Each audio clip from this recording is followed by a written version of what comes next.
በዙሪያሽ ያሉ ሰዎች በሙሉ አንቺን የሚወዱሽ የሚያከብሩሽና ሁልጊዜ አብሮሽ መሆን የሚፈልጉ ይመስልሻል? እውነቱን ልንገራችሁ፣ አብዛኛዎቹ ሰዎች የሚወዱት እናንተን አይደለም። እናንተ ለእነሱ የምትሰጡትን ጥቅም ብቻ ነው። በአሁኑ ሰዓት ዋጋችሁ የረከሰበት ጓደኞቻችሁ የናቋችሁ ደካማ ስለሆናችሁ አይደለም፣ ሁልጊዜ ባጠገባችሁ ስለምትገኙና በቀላሉ ስለምትገመቱ ብቻ ነው። ታላቁ ሳይንቲስት አልበርት አንስታይን በአንድ ወቅት እንዲህ ብሎ ነበረ፣ ለአስተዋይ ሰው ብቸኝነት መራራ ሳይሆን ፍጹም ነፃነትና የታላላቅ ጥበቦች መፈልፈያ ክፍል ነው። ዛሬ ለጥቂት ጊዜ ከሰው እይታ ፈጽሞ መጥፋት፣ ስልክን ዘግቶ በድብቅ መስራትና በብቸኝነት ውስጥ ራስን መገንባት ህይወትን እንዴት ወደ ንጉስነት እንደሚቀይረው አራት ጨካኝ ግን ህይወት ቀያሪ የአእምሮ ህጎችን እናያለን። በተለይ ሶስተኛው ህግ በዙሪያችሁ ያሉ ሰዎችን ዋጋ በዝምታ የምትሰቅሉበት ትልቁ ሚስጥር ስለሆነ አእምሯችሁ ላይ በንቃት እስከ መጨረሻው ሰከንድ ተከታተሉኝ። አዳዲስ የሆናችሁ ሰዎች ሁሌም ቅዳሜና ማክሰኞ 12 ሰዓት ተኩል አዳዲስ ቪዲዮዎችን ስለምንለቅ እንዲደርሳችሁ ሰብስክራይብ፣ ሼር፣ ላይክ አድርጉ። የመጀመሪያው ክፍል የአእምሮን ኃይል መልሶ መቆጣጠር። በየቀኑ ከሰዎች ጋር በዋላችሁ ቁጥር የሚሰጧችሁ ተራ ምክር፣ ፍርሃትና ትችት ቀስ በቀስ ወደ እናንተ አእምሮ ይሰርጋል። ሳታውቁት እነሱ የናቁት መናቅ፣ እነሱ የፈሩት መፍራት ትጀምራላችሁ። ታላቁ የፈጠራ ሰው ኒኮላስ ቴስላ እንዲህ ሲል ያስጠነቅቃል፣ ብቻችሁን ሁኑ። የፈጠራና የአዳዲስ እቅዶች ሚስጥር ብቸኝነት ነው። ሰፊ ማብራሪያ ልስጣችሁ። ኒኮላስ ቴስላ ይህን ያለበት ምክንያት የአባቶቻችን ተረት ስላልሆነ ነው። በጥልቀት አስቡበት። አእምሯችን እንደ ንጹህ ውሃ ነው። በየቀኑ ከሰዎች ጋር ስትውሉ ሰዎች የራሳቸውን ጭንቀት፣ የራሳቸውን ውድቀትና የራሳቸውን አልባሌ ወሬ በውሃው ላይ ይጨምሩበታል። ውሃው ይደፈርሳል። ኒኮላስ ቴስላ ታላላቅ የኤሌክትሪክ ግኝቶችን የደረሰበት በሰው ስብስብ መሃል እየተጨናነቀ ሳይሆን ብቻውን ጨለማ ክፍል ውስጥ ለሰዓታት በዝምታ ያስብ ስለነበረ ነው። ለጥቂት ጊዜ ከሰዎች ስትጠፉ ይህንን የዓለም ጩኸት ሙሉ በሙሉ ትዘብታላችሁ። ውሃው ይመሳሰላል። እኔ በእውነት ከህይወቴ ምን እፈልጋለሁ? የትኛው ቢዝነስ ነው የሚጠቅመኝ ብላችሁ ራሳችሁን በግልጽ የምትጠይቁት በብቸኝነት ክፍል ውስጥ ብቻ ነው። ጥያቄ፣ እስኪ ቆም በሉና ራሳችሁ መርምሩ። አሁን እየኖርኩት ያለው ህይወት የኔ እውነተኛ ምርጫ ነው ወይስ ሰዎች ስላጨበጨቡልኝ ብቻ የገባሁበት ማጥ ነው? የሰዎች ፍቃድ መፈለግ የባርነት መጀመሪያ ነው። ክፍል 2 በድብቅ የመገንባት ኃይል።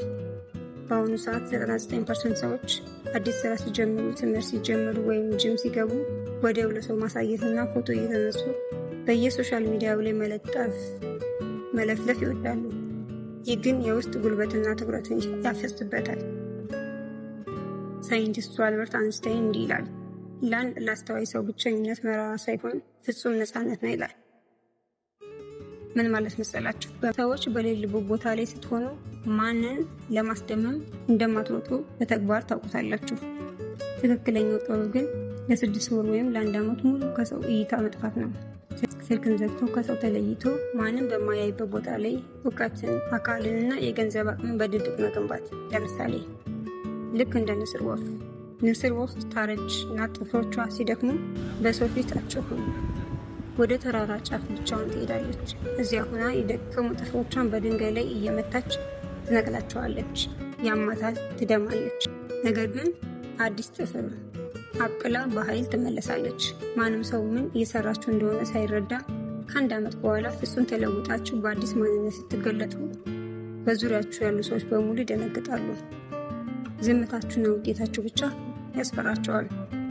ጥያቄ፣ ስለ እቅዳችሁ በየቦታው በመለፍለፍ ያባከናችሁ ጉልበት ይበልጣል ወይስ በዝምታ ሰርታችሁ ያሳያችሁት ውጤት? ቃላትን መቀነስና ስራን በሚስጥር መያዝ የታላቅነት መመሪያ ነው። ህግ ቁጥር 3 ሚስጥራዊነትና ከባድ ክብር። የስነ ልቦና ህግ እንዲህ ይላል፣ ማንኛውም ነገር በገበያ ላይ በብዛት በተገኘ ቁጥር ዋጋው ይረክሳል። ሁልጊዜ ለሰው ዝግጁ የሆናችሁ በጦራችሁ ቁጥር የምትገኙና በየቦታው የምትታዩ ከሆናችሁ ሰዎች እናንተ መኖር እንደ ትልቅ ነገር አይቆጥሩትም፣ ዋጋችሁን ያረክሱታል። ምን መሰላችሁ? በምሳሌ ላስረዳችሁ። ወርቅ ውድ የሆነው ለምንድን ነው? በየመንገዱ እንደ ድንጋይ ስለማይገኝና በጥልቅ ቁፋሮ በሚስጥር ስለሚወጣ ነው። እናንተ ግን በየሰው ቤት፣ በየሰው ስልክና በየሰው ወሬ ውስጥ እንደ ተራ ድልድይ የምትገኙ ከሆነ ክብራችሁ ወለል ይረግጣል፣ ትረክሳላችሁ። ለጥቂት ጊዜ ግን ብትጠፉ፣ አላስፈላጊ ጥሪዎች ስታስቀሩና በየቦታው መታየታችሁ ስታቆሙ በሰዎች ዘንድ የመናፈቅና የማክበር ስሜት ትፈጥራላችሁ። ሰዎች የት ገባ፣ ምን እያደረገ ነው ብለው ስለ እናንተ በጥልቀት ማሰብ ይጀምራሉ። ያንተ አለመገኘት ከሺህ ጩኸት በላይ ክብርህን ከፍ ያደርገዋል። ጥያቄ: ሁልጊዜ ለሰዎች ዝግጁ በመሆናችሁ ያገኛችሁት ፍቅር ይበልጣል ወይስ መናጠል? ለማጣት ያልፈራችሁት ሰው ብቻ ነው ይቻላል የምታከብረው። ሕግ ክፍል 4 የማይበገረው የአረብ ብረት ማንነት።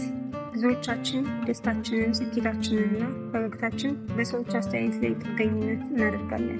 ሰዎች ሲያደንቁን እንሰቀላለን። ሰዎች ሲተቹና ሲንቁን ደግሞ ሙሉ በሙሉ እንሰበራለን። ይህ ማለት ግን ሕይወታችንን ለሰዎች ባሪያ አድርገናል ማለት ነው።